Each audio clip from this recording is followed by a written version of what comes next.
All right. What's up, everybody? Welcome back to Nick Carrier's Best You podcast. I'm super fired up today to have the CEO and founder of Momentous with me today, Matt Wan. So, Matt, I just want to start by saying thanks for spending the time with me today. Yeah, thank you, Nick. I'm excited to meet. Yeah, of course. So, I was connected to Matt through Alden Mills, who I had on the podcast a while back now. He's the creator of the Perfect Push-Up and Navy SEAL. So, I'm pumped to bring you on. And like I said before, Matt is the CEO and founder of Momentous, which is a premium performance nutrition company focused on quality, sourcing, and transparency. That's used by over 100 professional and collegiate teams from the NBA, NFL, MLB, NHL, and the NCAA. And with that being said, he's 22. And so I'm really pumped to kind of talk about what it's like having those big of clients in such a great company at such a young age. I'm being 25, or I'm 25, and most of the people that I interview, you might be the first person that I interviewed that's younger than me. So that's a little bit of a change for me. So I'm excited to flip the script there. But you came up with the idea of kind of Momentous when you were 18, as I understand, kind of back in high school. And the first person you hired was your high school track coach. I heard in a podcast. And so then you went to Harvard for maybe 2-3 years or so, And and then then I you only dropped went out of for a Harvard year. I for went a for year. a year. Here's what happened was I went for a year and I thought that I could just sort of put the pieces in place, get it organized, possibly hire a CEO if we needed, and like launch it, and um maybe just stay on as like a part-time advisor for the brand. But um I was 18 and had no idea what the hell I was talking about. And of course, none of that happened, and it didn't work out that way at all. So I did a full year and then took an indefinite leave. So was there like a specific trigger that caused you to finally decide, like, okay, I'm not going to stay here anymore. I'm going to leave Harvard and devote 100% of my time to this? Yeah. There sort of was. There was sort of a long-term pressure of sort of not really feeling like I was using my time as productively as I wanted to there. Like it wasn't something I was enjoying as much as the time I was spending working on the company. And then there was a uh, pretty near term or more singular event, which was we actually tried to hire a CEO.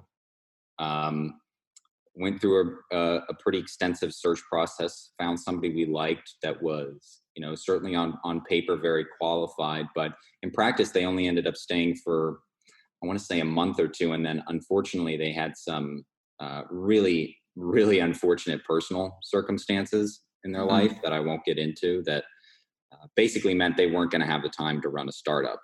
And so that was, basically leaving the company without a head uh, in the second half of my first year at school. I want to say it was like the end of March or something like that. Gotcha. So what was it? So when you're saying that we were looking for a CEO, what kind of team do you have formed around you at the time? Uh, um, I had myself, um, our first employee, Matt Chorney. We had somebody that ended up becoming our COO, Kelly Faris, who was possibly still an advisor to the business at that time, because there wasn't truthfully sort of a lot going on quite yet. There was quite a lot in concept, but the brand hadn't actually been launched. And then we had we had sort of one larger outside investor that was formally involved. And so, between sort of him, my father, and myself, sort of had to decide what to do to run the company. Gotcha. So your high school track coach was one person involved. Your dad was helping you out. But outside of that, you had to bring in maybe some people who didn't know you as well and didn't maybe necessarily have that level of trust in you. So I want you to kind of speak to in fairness, right? Like, my dad's not actually running the company, right? He's saying, like, mostly he says, don't do this and don't do that. He's been tremendously helpful, but that's like his best skill. Right. Well, that's good. That's good. Somebody needs to tell you the wrong things to not do in order for you to be able to know what to do. But I want you to kind of speak around being young and trying to get people who are older, whether it's employees, whether it's potential clients, whether it's investors, how you get them behind you and how you get them to kind of trust you and your vision. I mean, I got used to hearing no a lot is probably the first thing. So you just sort of learn to deal with that. Learn that some people, certainly at the start when, in fairness, I wasn't as credible. I didn't have as many reps selling. I didn't have as much experience in trying to build these types of relationships. And I didn't have much of substance to show for like we do now. So the biggest thing was just sort of getting used to hearing no and staying with it and really trying to be thoughtful about how to convince people or sell people on our vision when, there wasn't really a lot else going for me. Yeah. There could have been a relationship in place. There could have been a warm intro made or something like that. But generally, I'll give you one example. Like we have this group of advisors that we call our performance engineers. And these are guys that basically build the formula for us. So they're dietitians and strength coaches and performance directors from teams across each of the 4 major leagues in the US. So these are the people that actually help us decide what ingredients to put in the formula, but it was a process to recruit those individuals to actually help us with the brand. And generally, the first time I met them, it would have been because somebody in, the front office of the teams would have made an intro and said, hey, can you meet with this kid? Right. Mm-hmm. So generally they walked into the meeting with, not really knowing why they were going to the meeting, but because their boss's boss said they had to be there. Yeah. And of course they walk in and it's me, right? Like it's somebody that's clearly like an unusual meeting for them to walk into. And so those were always the ones where I really had to lean on just being authentic with what I was capable of and where my shortcomings were, trying to get them involved. Yeah. So how many of those different meetings did you have to go into until you got some of those people on board across the different leagues? I don't know. That's a good question. I probably don't know the answer to that. But so it was a decent amount. The ones where it was like I had a really good relationship, right? And so you sort of go from there because you want to try to get a domino or 2 to fall in your favor. So like I started with this guy, Dave Scholes, who I met as the assistant strength coach at the 49ers, but had since moved on to Utah State and is now at Texas Tech. And I got in touch with him because he's somebody that I used to train with, somebody that I had a personal relationship with that I didn't have sort of the same disadvantage. Mm-hmm. So if I could get him on board, then I might be able to get one of his peers. And if I could get 2 of his peers on board, I've got really 2 credible people. Now, okay, I feel like I can go out and meet with somebody who maybe they don't know me, but they know these other 2 people that are involved with the brand. Yeah. So it sounds like you really kind of need to try to leverage a relationship that you have built to some extent initially, and then see if they can potentially, give you a little bit more of a warm intro rather than you just going out and meeting people that have never really heard of you or anything like that. Right. I mean, it's obviously not the only way to do it, but that was right. What I did, right? And I think it's a little bit equivalent to trying to think about like not swinging for the fences every time so much as just trying to stack really small, achievable wins on top of each other and trying to think about, okay, the goal of this meeting is not to get, a yes. The goal of this meeting is to get a second meeting. Yeah. That sort of mindset.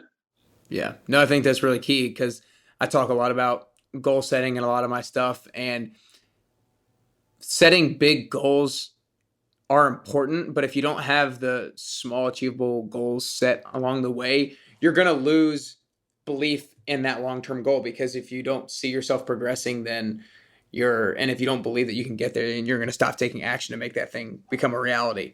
So I think that's awesome that you kind of had made that mindset shift. I want to kind of go back now to when you were kind of 18 thinking that you wanted to do this? And really, what was just the main spark that was like, gave you at 18 years old, it was like, I want to do this? Um, it's actually related to the story we just started to tell with Dave. I was fortunate enough to be able to go in the locker room. So I was able to go in the locker room, and I basically saw that the products, specifically the sports nutrition products that I was used to seeing on the sidelines, were not the same as the products that the players were using. The players instead were using really high quality products that I'd never seen before, from brands I'd never heard of. And if I wanted to go find on some sort of shelf, even a pretty high end retail kind of shelf, I just wouldn't have seen before. And so it really started the path of trying to think about how to create a business in the space, or whether there was in fact a business to be made in the space, was really the question of like, okay, I thought I was really educated on this stuff. How is my disconnect from what I perceive to be a quality product and what is truly a quality product? How did that become so large? Why have my peers and my teammates and my family never ever heard of these other brands? Right. Yeah. So essentially you saw that these professional athletes in the locker rooms were using such a high quality product, but kind of more everyday people, if you will, had no idea what those products were and were using lesser quality products. And you're like, people need to be using that stuff. Yeah, well, I certainly thought is that understanding that correctly? Right. I thought they were. Yeah, I think that's basically right. I thought people would want to. I thought that there would be a lot more customers like myself who would want to use what those players were using, who would understand investing in quality over branding. Gotcha. So I know right now, like a lot of your clients are, like we talked about, the teams and NBA, the big four and the NCAA and stuff like that.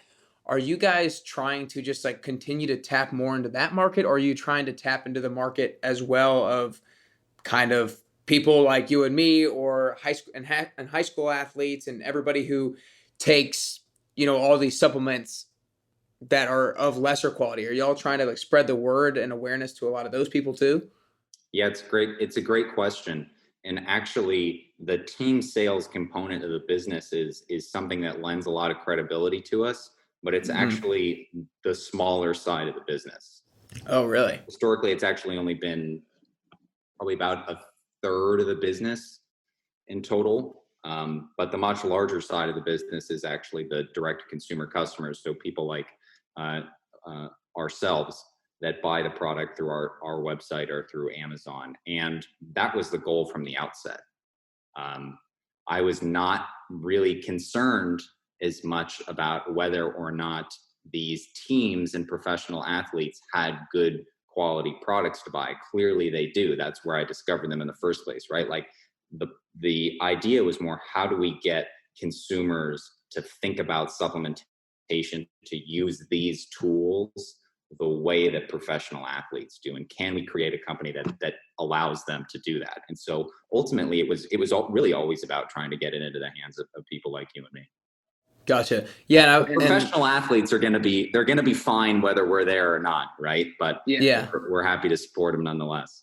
Yeah, and I was listening to the podcast with you and Brett Bartholomew, and a lot of the professional athletes get so much of they get the information, they have the resources of the people to tell them what the best products and stuff like that are, and a lot of other people don't, and so that can be maybe a huge cause as to why they're having the lesser quality products. So what's kind of been the biggest challenge for you guys in terms of trying to inform or educate the everyday person on why you should take this premium product rather than the lesser quality product that they are accustomed to? I'd say that it's been more awareness driven than we anticipated, in that people don't always plan ahead with their purchasing in exactly the way that you might sort of rationally think that they would. And so more of marketing success, more of what determines whether somebody buys your product or somebody else's product, comes down to how often do they think about you? Are you a part of their life on a consistent basis? It's it's not nearly as extreme an example, right? But like the best examples of these are whatever you see advertising on TV, right? Whether that is car insurance or light beer. It's the things where it's all about when you come to think of buying that product, who do you think of first? And ultimately awareness is driven by, advertising and branding and your ability at some level to get in front of a lot of eyeballs. So that's probably been the biggest challenge. Not an insurmountable one by any measure, but that takes time. Really takes time. Yeah, and I think it's funny that you bring that up, because I think I'm learning that lesson a lot myself, that it's not always necessarily the product itself that is going to sell itself. It's the way that you market it, and it's the way that you build awareness behind it, and things of that nature. Because like you said, people don't have the rational thought behind things like, okay, here's the goal that I want. Here's the result I'm trying to achieve. What should I buy in order to get there? It's like, no, what's at the top of mind, pull it up, buy it. Yeah. Right off the bat. That's exactly right. Because if you think about it, what we came into it with an understanding of like why the product is better, but our understanding of like why the product was better was entirely based on the performance professionals that designed it. Yeah. And so they're talking about, it's important the sourcing is important, the NSF certification is important, cold processing is important, like these types of things. Whereas truthfully, for a lot of consumers, like what our best feature is for a lot of consumers and what keeps people coming back, it's the taste. Yeah. Right? Mm. And that actually doesn't affect the performance of the product, but it makes you enjoy using it more. Yeah. Yeah, no, it's so funny that people, like you said, just don't have the rationale that you would necessarily expect. So you said that the taste is a kind of a big driver of kind of people returning back and kind of falling in love with the product. What are some other things that you guys are doing, like on a practical level and on a business level, in terms of trying to build awareness and get into the conversation in your customer's mind more often? It's a great question. I mean, that's ultimately what our marketing comes down to, right? But right. And I'm not looking at you to tell me your whole plan. For a second, I'd say that ultimately what keeps people coming back and what converts people is a belief that the product is of a better quality, right? Mm-hmm. So when I say it's awareness driven, it's a little bit more specific than that, right? It's not just somebody that thinks of I need whey protein. It's somebody that thinks of like, I want a really good one, right? And so they start to think about like what makes for a good one and where have I heard about good ones, these types of things, right? So it's a little bit more nuanced than just, is it something that tastes good for them? But in terms of how do we become, sort of a more consistent part of their consciousness, we want to provide value outside of the bottle. Mm-hmm. So we want to provide things to the customers that are valuable to them, even though it's not a product that they're paying for. So part of that is, a podcast that we do now, where we try to offer conversations and insight from, the network that makes these products possible. And we try to do that in video form as well. We try to do that in blog form, and we try to do that in, more subtle ways as well. Like we try to provide value to our partners. We try to have really exceptional customer service. If you reach out, you're going to have a real person responding to you. If this has happened a couple of times, if the Eagles, place an order at the last minute and they need it for their road trip, somebody's going to drive it there on Sunday if that's what needs to happen, right? Yeah. So you want to take care of these people and really make sure that they're getting as much value out of the brand as possible. So those are all things you do to try to increase, how often people think about you and what they think about you. Yeah, I really like what you said in terms of offering them value outside of the bottle, because I think that is such a big business tip, or kind of like business lesson, that in order to get into their consciousness more often, don't just provide the product, because the product that they use, depending on the business, is only going to be used every so often. But if you kind of insert your brand into different things that your customers are doing on a regular basis, like listening to podcasts, then your brand and your company and your actual products and services will be of top of their consciousness when they go to purchase the thing that you sell, or whatever, or what have you.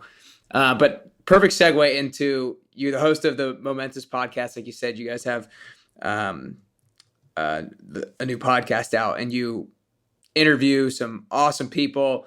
And is there like a commonality among a lot of the people that you interview, in terms of, because they're highly successful people and they're continuing to strive to do more? Is there a commonality that you kind of see amongst all of them? Well, there's certainly something that we look for. I look for people that I think are going to be, one, interesting for me to talk to. Yeah. That's a big one, because I don't think it's a good show if that's not the case. And two, are they somebody that's going to help people get better? To be perfectly honest, not totally dissimilar from, how you describe some of the value propositions for this show, that we really think a lot of the connective tissue with our audience and ultimately our customers is that they like setting goals. They like having goals. They like working on goals. That's something that makes them feel good. That's actually a part of their identity, whether they're runners or entrepreneurs or CrossFit athletes or cyclists or whatever it is. They want to pursue things, and I think there are ways to get better at doing that. And that's probably the second criteria for me is it going to be somebody I enjoy talking to for these? Has there been like a biggest takeaway that you've had from the different people that you've had on your podcast, that you're like, oh, this person has done that or is doing that, thinks this particular way, and now I'm trying to implement that into my life? Yeah, actually, I'd say that it's probably too early for me to say anything too profound. We've probably done 50 of these things and released, I think, 30 of them now. So really great guest list. But more than anything, I'd say that I've been pleasantly surprised by the fact that none of these people seem to overthink things as much as I do. And that in of itself has been valuable. I've been a little bit surprised by how many times I've asked somebody a question and they've gone, huh, I've never thought about that. That's a good question. And, maybe that's just an unusual nature of the way I think about it. But it's also a little bit comforting at the same time, too, that there is always something new that you can challenge those people with. Yeah. No, I think that's honestly like profound in and of itself, because I think one of the things that a lot of people think when they're younger, a lot of us think when we're younger, is that older people have it all figured out, kind of a thing. And once you become part of the real world after school or whatever it is, and you kind of realize that a lot of people are just winging it. I mean, obviously not technically just winging it, but a lot of times they're flying by the seat of their pants. They're not really sure. They're going out on a limb and all that kind of stuff. And it's comforting to realize that you're not the only person who's like, I'm not really sure what I'm doing, but I'm going to go for it. Yeah. I actually remember realizing that. I remember realizing that specifically. And I was like a freshman in high school, I think. And in middle school, like high schoolers seemed like so much older than you. Mm-hmm. And then I was in high school and suddenly I was like, oh, they're kind of like me. I just sort of change as I get older. I'm like, oh, like you're all just like me. Yeah. There's no like, you don't just like get to a certain age and then it's like, oh, I get it now. Right. You're all just as confused as I am. Yeah. I actually, it's funny that you said that. I interviewed oh my gosh, I'm blanking on his name right now, but it was a while back that I interviewed him, but he was a former NFL referee, and he was like, I think he was like 87. He's 87. And I talked to him on the phone probably a month before I interviewed him to like set it up and all that kind of stuff. And he asked me about myself, and I was like, yeah, I'm just trying to figure it out. And he was like, pause. I'm just trying to figure it out. And I'm 87. He's like, you don't get to an age and you haven't figured it out. He's like, you're always trying to figure things out. So it was hilarious. Yeah. Yeah. Yeah. Yeah. See, I think that's comforting at some level. Oh, 1,000%. 1,000%. Nobody always feels like they're just on the direct path that they're supposed to be on. They're always, you know, needing a little bit more clarity. I think everybody needs. Where do you think, kind of shifting gears to being a leader of a team and being a leader of a company, where do you think are maybe right now one of your biggest gaps between where you are currently as a leader and where you want to be as a leader? It's a very topical question for me, actually, because Okay. I got an executive coach this spring. Nice. I'm 4 months into my engagement with, and starting to feel like I'm getting some really good value out of. But I think the biggest area we've identified so far is communication. Mm. This is just perfect to be perfectly transparent with you. I have like a very direct way of speaking. I am generally thought of as having a bit of a monotone voice. And particularly when working remotely with people recently, it can be a little bit hard, or so I understand, to perceive sort of the feelings behind what I'm saying. And so truthfully, I think, you know, communicating just more effectively and making people feel more of the trust that I have in them is a really big area for me to grow. I love that. And I don't think it necessarily has to be in changing the inflection of your voice. It's just in being self-aware enough to maybe know that you have that sort of a voice. So maybe your all of your words don't necessarily speak for themselves. Maybe you have to go a little bit further in and being deliberate in what you say to people, saying that you trust them, or you know what I mean, being a little bit more, go to that next level to make sure they fully understand where you're coming from. Yep. 100%. That was the conclusion my coach and I came to as well. We pretty quickly decided that just trying to change my speaking style was maybe not the best use of our time. Yeah. Yeah. Yeah. That's pretty hard to do. So well, you were 18, so you didn't really probably foresee a lot of things coming in front of you when you first started the business. So what do you think is maybe one of the biggest challenges that you have had over the past 4 years or so that you didn't foresee when you were 18? It might be hard to pick one, but well, I didn't foresee any of the challenges, but I can try to pinpoint maybe what some of the bigger ones were. Okay. I guess I thought running a business was more about being smart than it was about managing people and relationships effectively. You know, I felt like I was really smart. I felt like, you know, I knew to some extent there were going to be problems that I couldn't foresee. There were going to be problems that would be really difficult, but I sort of had a general belief in myself of like, I'll figure those out. And it's certainly a helpful trait to have and helpful to have that belief in yourself. But ultimately, you know, there's no company, or there's very few companies that rely solely on one person's ability. Yeah. So your success is going to depend on whether or not you can effectively rally people around the goals you want to accomplish. Yeah.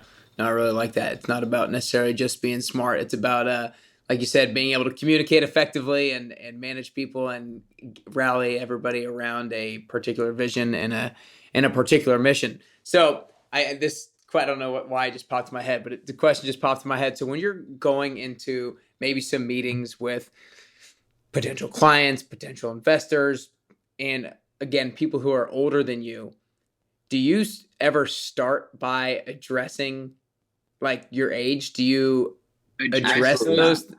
Absolutely not. Okay. No. Because I've heard most people I would think would probably advise like not, but I mean, I'm honest about it, but right. you know, You're not going to tell them. I've got 30 minutes with this person. I want to spend 29 of them convincing them that we're a good business to invest in, right? Right.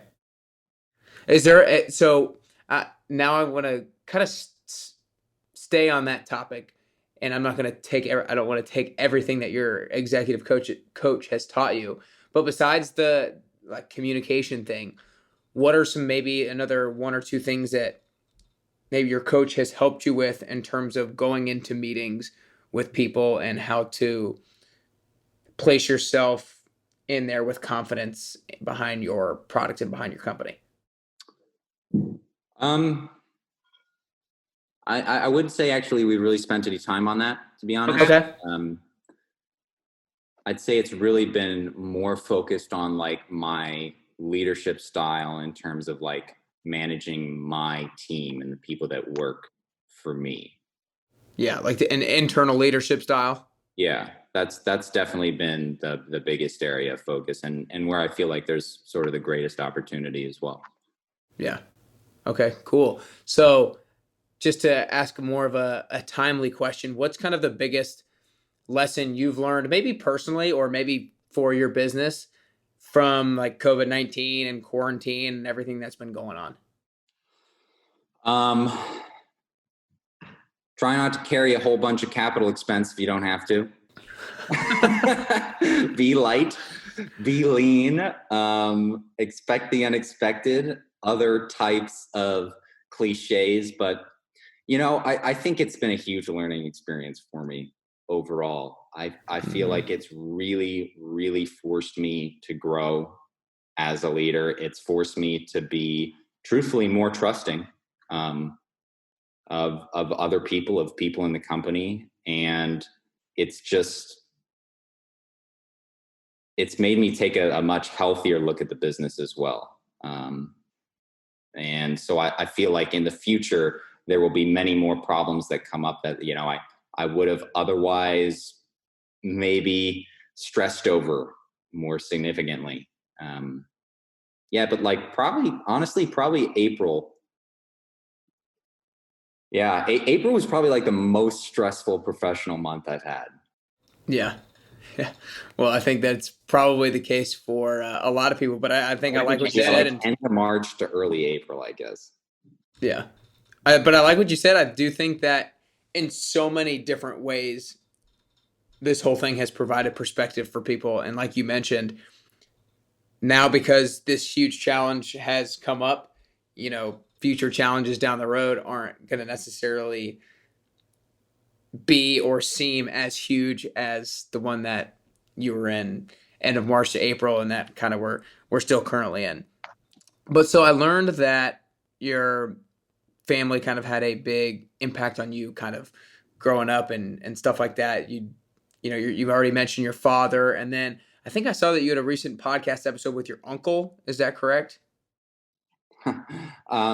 He's like he's like your uncle. I was wondering. He's like a brother to my dad, so I call him Uncle Wick. He's not actually genetically related to me. I was wondering about that, but maybe from those, sticking with those two people just to do it for simplicity, what's maybe a couple of the biggest either pieces of advice or lessons that they've taught you that you are kind of implementing? Oh man, where do you even start with that? You know, I'd say to start with my dad. He's been just really available more than anything for me.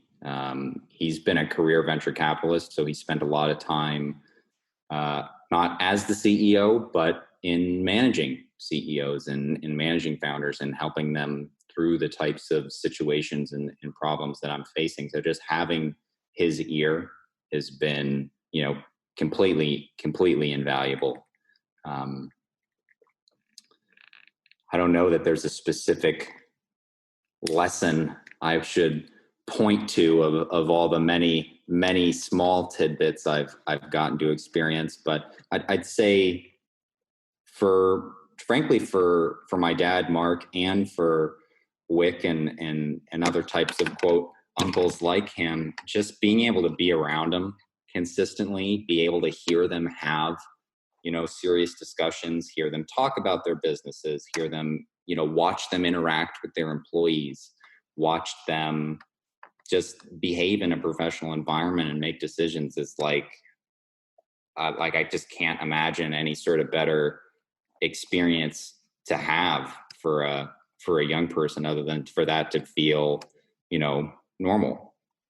Yeah, no, I mean, I think that's huge. If you're around somebody who you look up to a lot and you see how they behave in certain ways and in certain instances, and then you can kind of model the way that you behave around that, and that's a huge lesson in and of itself. But down to the last couple questions here, Matt. So I think that in order to get closer to the best version of yourself, it's really important to try to visualize as clear as you can. It's always a constant process of visualizing the best version of yourself. But I think it's important to visualize the best person and then try to reverse engineer him and make that person a reality. So I want you to kind of take a second to visualize what the best version of yourself looks like. Is there a particular skill or piece of knowledge that that person has that you don't currently have? And if so, what is it? Yeah, I think it's why I felt like it was the most productive thing for me to do was to try to run a company. I think that no matter what I end up working on in my future, I think that I'm going to want to solve problems. I think that that's what sort of makes people happy. I think that's what makes me happy. And I can't predict what exactly I'm going to be facing or solving at that time. But I think my success and my ability to do that effectively is going to hinge upon what I talked about earlier, which is, am I able to be a leader? Am I able to communicate effectively? Am I able to manage people, rally people around a vision, sell people on whatever it is, whether that's a product or a company or investment or a cause? That's what's going to end up being crucial to that. So it's not like one thing, but I think it's a collection of things that running a company teaches you to do. That's awesome. I love it. Well, before the last questions, Matt, I just want to acknowledge you because I think for you to be able to take the leap of faith to leave Harvard and go all in on this company, not really knowing a whole lot, and there's a lot of things you didn't know, and be willing to continue to learn and to seek advice from coaches and stuff like that. I think it's really cool, and I think it's really admirable what you're doing, and can't wait to see what it continues to grow into. Yeah, thank you. Likewise, you're also similarly youthful. Well, I appreciate it. Well, I want to make sure everybody can go and support you and Momentous as much as possible. So make sure you go to livemomentous.com. You can find their products about them. You can find his podcast that we've mentioned a few times, and they have some awesome guests. And you can find the company on Instagram at Live Momentous, and you can find Matt on Instagram at _Matt.Wan. And Matt, last question. I think that getting closer to the best version of yourself is a constant journey. And I think it's also a unique journey. I think the way that I'm going to get closer to the best version of myself is a little bit different than the way that you're going to get closer to the best version of yourself. So for you personally, if there are 3 things that you could currently do or currently work on to get closer to that best Matt Wan that you could possibly be, what are those 3 things that you could currently do or currently work on? I need to read more. I'm working on that. As it turns out, other smart people occasionally figure things out and write them down. Mm. And you can save yourself a lot of time if you go and try to read that instead of figuring it out for yourself. So that's a big one.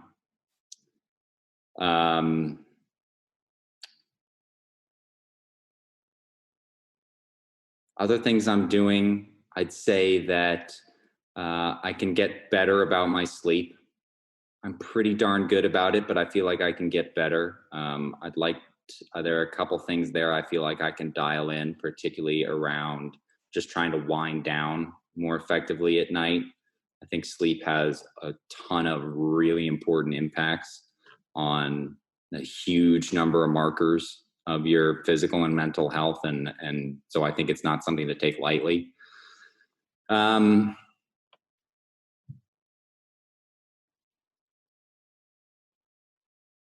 I think I just got to be hyper focused on trying to become, a more effective leader. I love it. I think about it like, of all the stuff I have ahead of me, like what's the first step, right? You talked about what does it look like? What are the steps to get to that version of yourself? And for me, the first step is kind of obvious. It's like the best thing I can do is try to make this company successful, right? Like, because if I do that, it's going to be so good for, not only everybody involved, but the relationships and the experience I'll get in getting to that point, and for setting up the next thing or whatever it may be. Yeah. Awesome. Well, 3 great things, man. I appreciate you. Appreciate your time today. It was awesome. Yeah, it was good to meet you. I really enjoyed it. Yeah, appreciate it.